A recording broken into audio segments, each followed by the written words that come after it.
Hello everyone, welcome to study class 8। इस video में आज हम देखेंगे क्लास 8 साइंस चैप्टर 4 के exercise question answers. First question है, which of the following can be beaten into thin sheets? Zinc, phosphorus, sulphur, oxygen. इनमें से हम किसको कन्वर्ट कर सकते हैं बीट करके?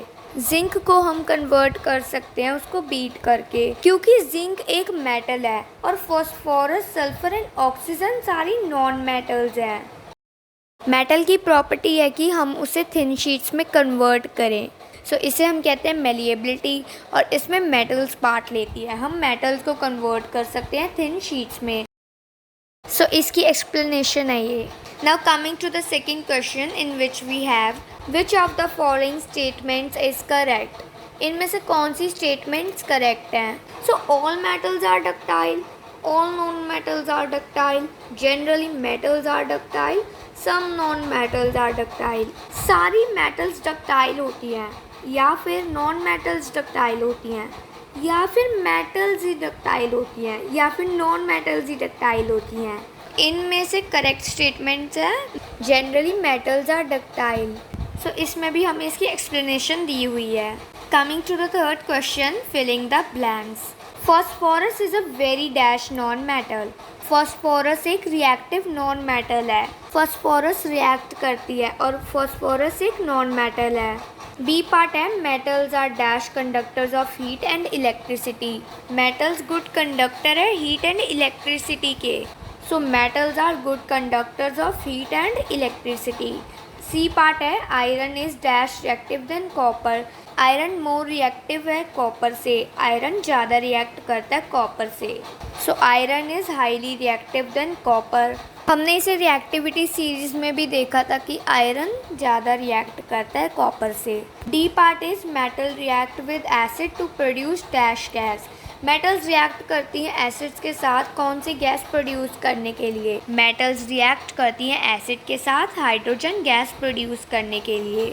Metals react with acids to produce hydrogen gas. Coming to the fourth question, mark true if the statement is true and false if it is false. So हमें इसमें true false करने हैं। हमें statements given है। A part is generally non metals react with acids. Non metals react करती हैं acid के साथ। False. Non metals react ही नहीं करती acid के साथ। Non metals do not react with acid. B part है, sodium is a very reactive metal. Sodium highly reactive metal है। सोडियम एक बहुत ज़्यादा रिएक्ट करने वाली मेटल है। C part is, copper displaces zinc from zinc sulphate solution. Zinc sulphate solution में copper ने जिंक को डिस्प्लेस कर दिया। No, it's false, because copper एक लेस रिएक्टिव मेटल है जिंक से। जिंक हाईली रिएक्टिव मेटल है कॉपर से, सो कॉपर जिंक को डिस्प्लेस नहीं कर सकता। So D part is, coal can be drawn into wires.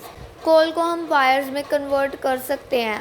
It's false, because हम कोल को वायर्स में कन्वर्ट नहीं कर सकते। कोल एक मेटल नहीं है, कोल एक नॉन मेटल है। हम सिर्फ मेटल को कन्वर्ट कर सकते हैं वायर्स में। Question number 5 is, some properties are listed in the following table. Distinguish between metals and non-metals on the basis of these properties. So इसमें हमें एक टेबल गिवन है जिसमें मेटल्स एंड नॉन मेटल्स, उनकी अपीयरेंस बतानी है, hardness बतानी है, मेलिएबिलिटी बतानी है, ductility and heat conduction and conduction of electricity भी बतानी है।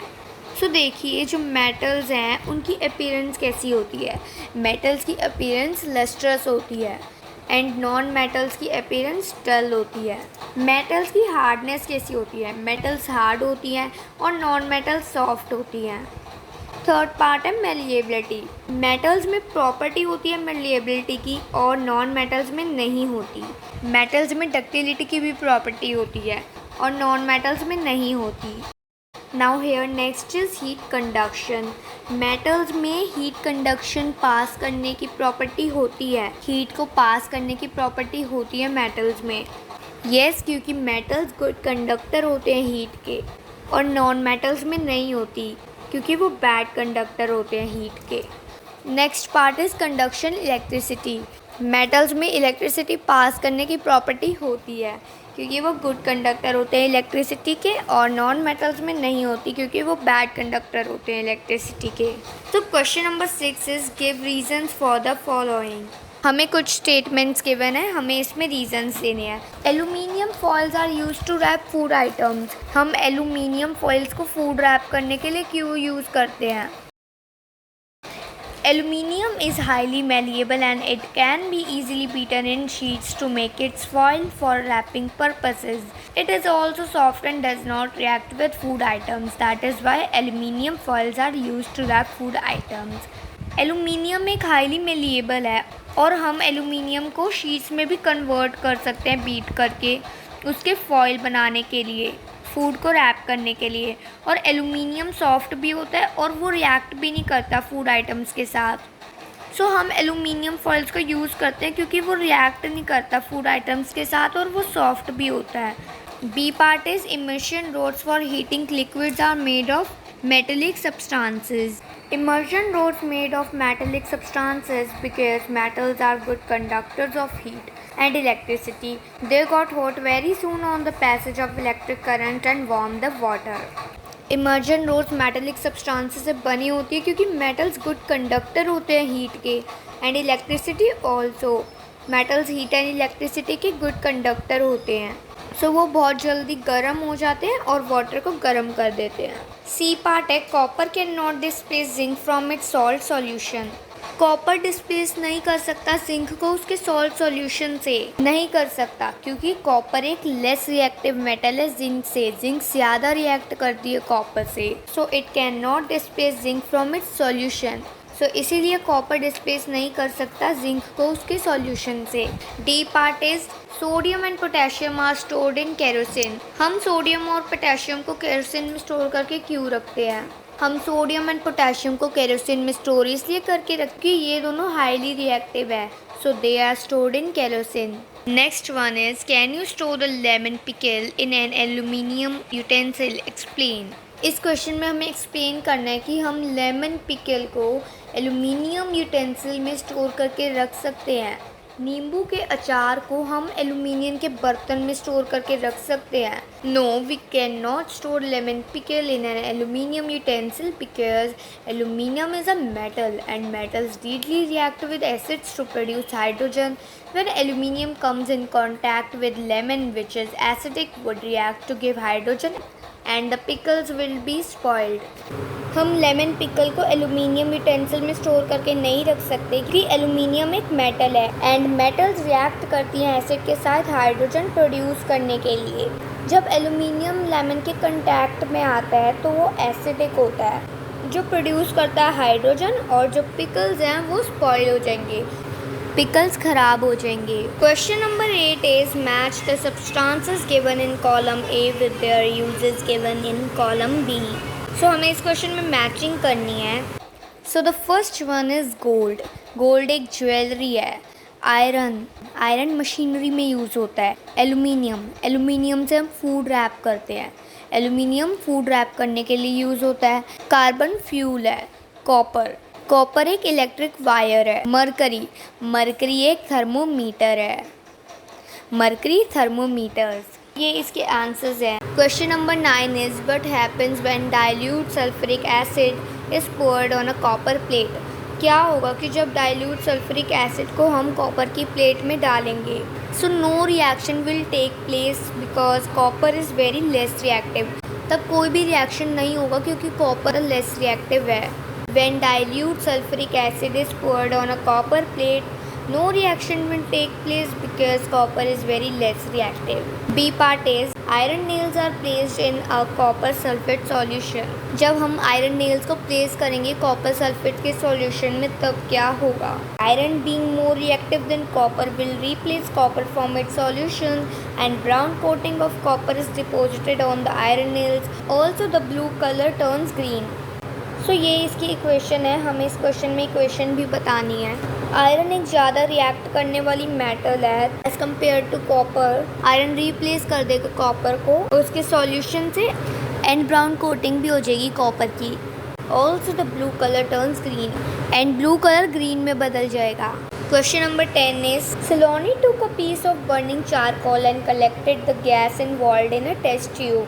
How will she find the nature of the gas? सलोनी ने एक बर्निंग चारकोल का टुकड़ा लिया और उसमें जो गैस इन्वॉल्व थी उसको कलेक्ट कर लिया एक टेस्ट ट्यूब में। चारकोल मतलब एक लकड़ी का कोयला। उसने जला हुआ लकड़ी का चारकोल लिया। अब वो गैस का नेचर कैसे फाइंड करेगी? So she can find the nature of the gas by using a wet litmus paper. After bringing the litmus paper in contact with the gas, if it turns the blue litmus paper into red, it is acidic. Similarly, if it turns the red litmus into blue, it is basic. So वो gas का nature ढूंढ सकती है एक wait litmus paper का use करके, एक गीले लिटमस पेपर का यूज़ करके। लिटमस पेपर लाने के बाद अगर वो लिटमस पेपर ब्लू से रेड में टर्न हुआ तो वो एसिडिक है नेचर में, और अगर वो रेड से ब्लू में टर्न हुआ तो वो बेसिक है नेचर में। बी पार्ट है write down the word equations for all the reactions taking place in this process. So हमें इस क्वेश्चन में इक्वेशन भी देनी है। इस प्रोसेस में कौन से रिएक्शन हुए, सो हमें इसकी इक्वेशन बतानी है। सो इसमें 2 रिएक्शंस हुए, carbon plus oxygen, carbon dioxide बन गई, carbon dioxide plus lime water milk की बन गई। Okay, so question number 11 is one day Rita went to a jewellers shop with her mother. Her mother gave an old gold jewelry to the goldsmith to polish. Next day, when they brought the jewelry back, they found that there was a slight loss in its weight. Can you suggest a reason for the loss in weight? सो इस question में है कि एक दिन रीता गई jewellers की shop में उसकी मदर के साथ, और उसकी मदर ने एक गोल्ड की ज्वेलरी दी। पुरानी थी वो गोल्ड की ज्वेलरी, गोल्ड स्मिथ को दी पॉलिश करने के लिए। एक सुनार को दी उसने, गोल्ड स्मिथ मतलब सुनार। सो उसने सुनार को दी वो ज्वेलरी पॉलिश करने के लिए। अगले दिन जब वो गई ज्वेलरी वापस लेने के लिए, उसने देखा कि वेट में वो लाइट हो गई, वो हल्की हो गई ज्वेलरी। सो इसका कौन सा रीज़न हो सकता है वो हमें इस क्वेश्चन में बताना है। The gold jewellery is dipped into an acidic solution called aqua regia. It means a mixture of hydrochloric acid and nitric acid for polishing. On dipping the gold jewelry in the acidic solution, the outer layer of gold dissolves and the inner shiny layer appears. This causes a slight loss in its weight. Gold jewellery को हमने acidic solution में dip किया। जब हमने gold jewellery को dip किया acidic solution में, outer layer उसकी डिसॉल्व हो गई और जो इनर शाइनी लेयर थी वो अपीयर हो गई, and inner shiny layer appears. So ये रीज़न है जिसकी वजह से वेट लॉस हो गया। सो इस वीडियो में हमने साइंस चैप्टर 4 के एक्सरसाइज क्वेश्चन आंसर्स कवर कर लिए हैं।